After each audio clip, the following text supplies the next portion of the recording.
Hi everybody, this is Linda Hunt, the decorator from Creatively Yours Custom and the Facebook page CYC Holiday and Event and Decorating. This is the video of my long-awaited vintage Christmas tree that I have been writing about on the pages for weeks and months. In the shot that you're seeing right now, it's the full image all lit up for you. It is a Fraser fir. The fragrance is just delightful from the tree, and it's more of the vintage style where the branches weren't so full and so dense. They're kind of spread out and more arms to both sides, and the ornaments hang off of it from that direction. So now we'll move in a little closer and take a look from the top to the bottom, and I'll describe the different things that are on it this year. Okay, let's start at the top of the tree. Now you will notice as we go along that we have turned off the tree lights.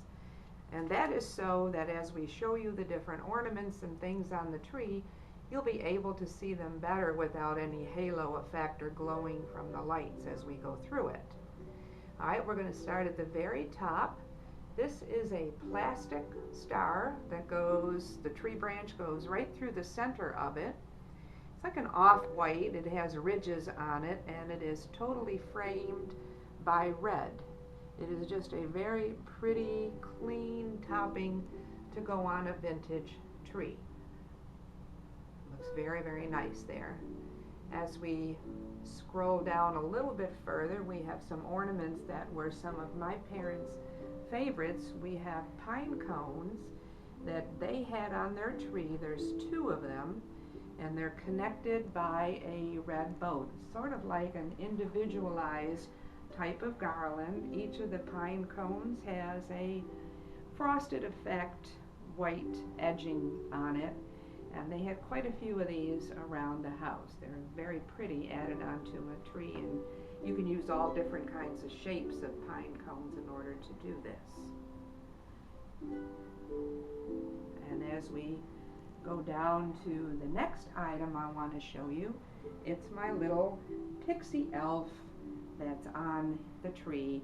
There were a lot of these type of elves made, and you can see the face is very 1950s looking. The body is made of felt.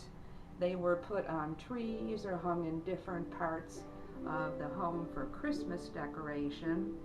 A lot of people believed back many years ago that the elves or pixies kind of came from the same sort of thought pattern, and that they were very helpful to Santa Claus in getting all of the Christmas decorations done. Next on our list, we're going to move down to the red flocked birds. These came in quite a variety of sizes, shapes. Some appear to be flying, have smaller features to them. Others, as this one coming up, has a lot more detail in the face.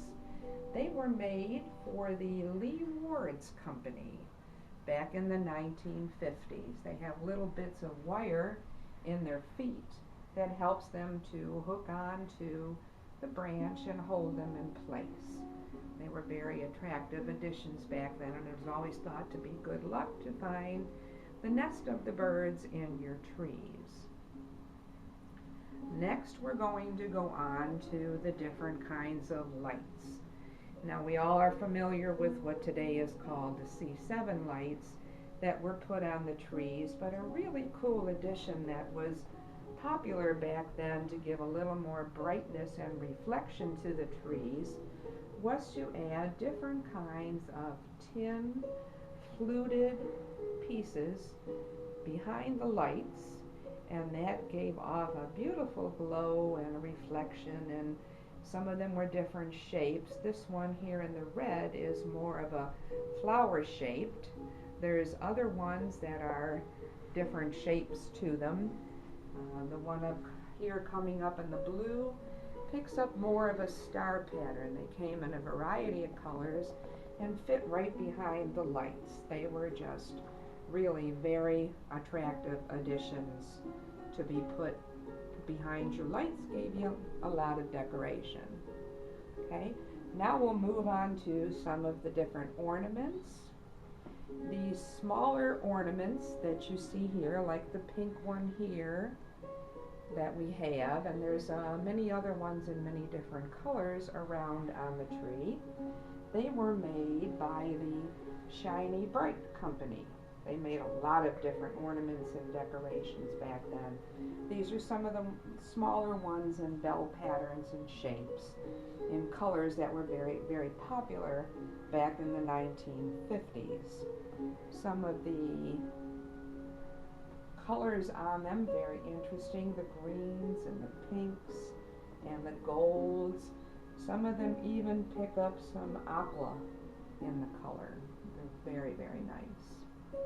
The larger ornaments that you see on the tree, the more rounded ones, they picked up a lot of different kind of embellishments on them. This particular one you're looking at says Season's Greetings on it, rather than being just plain. They had that, they had nativity scenes, they had Christmas houses and all kinds of different things to them. Again, they came in a variety of colors too, in the blues and the silvers and greens, and each one of them had something very interesting to tell you as you looked at them on the tree.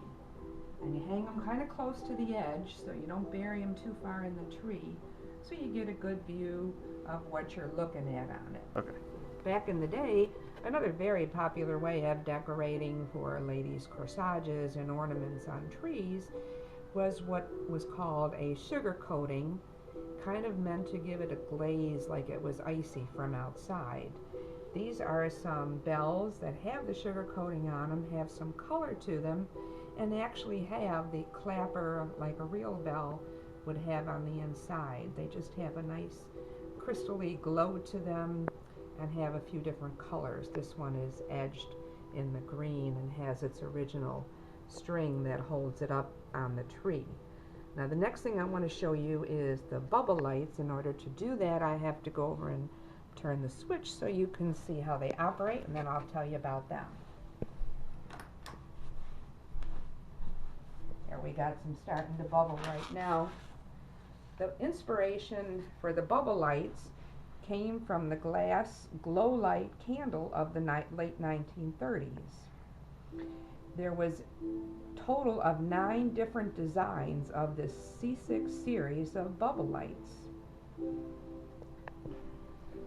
The first prototype bubble light, made in a small manufacturing batch of about 68,000 lights for the Christmas of 1942. This resulted in the red and yellow standardized Noma bubble light, that's the company that made it very popular, of 1946. In 1947, they went around the methylene chloride that was in the bubble lights that was causing some concern and made a tube with the oil in it. There's also a bubble light tree that was introduced in 1942, sold by the Higbee department store for $16.47. In total, there was about 9 different styles of the bubble lights. These were very popular back in the 1950s, and you can see some of them have red in the bubbling area, some purple, some gold, and the different color bases that they're made from. They're enjoying a great resurgence today because they just are so unique, and many a child has spent hours staring at them as they warmed up and finally started bubbling on their Christmas tree of many years ago. Okay, now I'm going to go and turn it off so we can talk about the last couple of things here. Throughout the tree, you will see that I have used a lot of tinsel on it. Tinsel, back in the late 1920s, was made very affordable for all because it was made from cheaper, more available aluminum. In the 1950s, aluminized paper was very popular. today's version of tinsel is made from PVC. A lot of the trouble that they had in the 1950s was the aluminized paper, and the hot lights and the dry trees caused a lot of concern over fires. But this is a heavier weight because it is the vintage style than some of the ones made today that tend to fly and cling. Back in the 1950s, trees were heavily laden with tinsel. It was one of the final decorating touches that was put on the Christmas trees. The last thing I want to show you from this tree is going to be from the made very popular by the movie It's a Wonderful Life. Just when Clarence earns his wings, the bell rings on the tree. This one that you're looking at here is made from the very same aluminum that the popular drinking cups for children were back in the 50s, in the metallic finishes of blue and pink and green. This one here that you're looking at is blue and makes a wonderful metallic sound for Christmas. Just is very nice and definitely fitting to the season and the year and the vintage that we're looking for. So I'm going to take you into the other room, show you my wax angels that I acquired and my angel hair, and that'll be it for this year. Okay?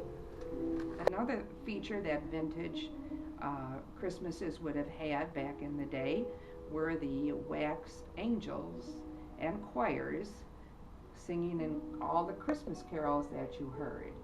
I have acquired here a set of 5, an adult and 4 children with cherub faces.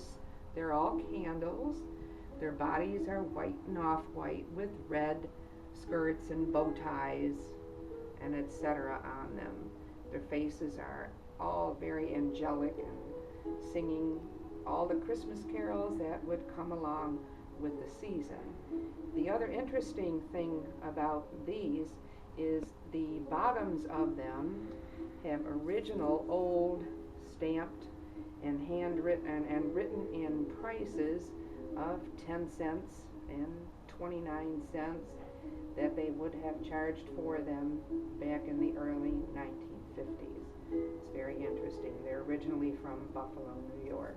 And there were other different figurines that different places might have had. These are the 4 and 5 that I have gotten. And everybody lit them and then made a nice little holiday addition to go along with your tree. Okay, now we're on to the other vintage accessories to my special Christmas this year. This is angel hair. Angel hair was very popular back in the 1940s and the 1950s, and some of you have written on my Facebook page how you had to sit with your feet up so that you wouldn't get it into your skin. That's because angel hair is made from spun glass or fiberglass. People back then used it for the nativities, like I am here. This is a vintage nativity set that was given to me 38 years ago.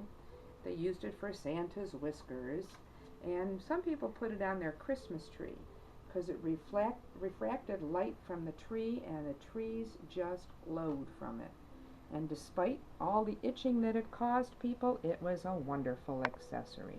Very ethereal and angel-like looking. Creates a nice backdrop for a nativity set. And that will be the last part and conclude everything I wanted to show you on my vintage Christmas. Hope you have enjoyed it as much as I am this year. Look forward to keeping up with you. And everybody have a great holiday. Merry Christmas. Happy New Year. Thank you.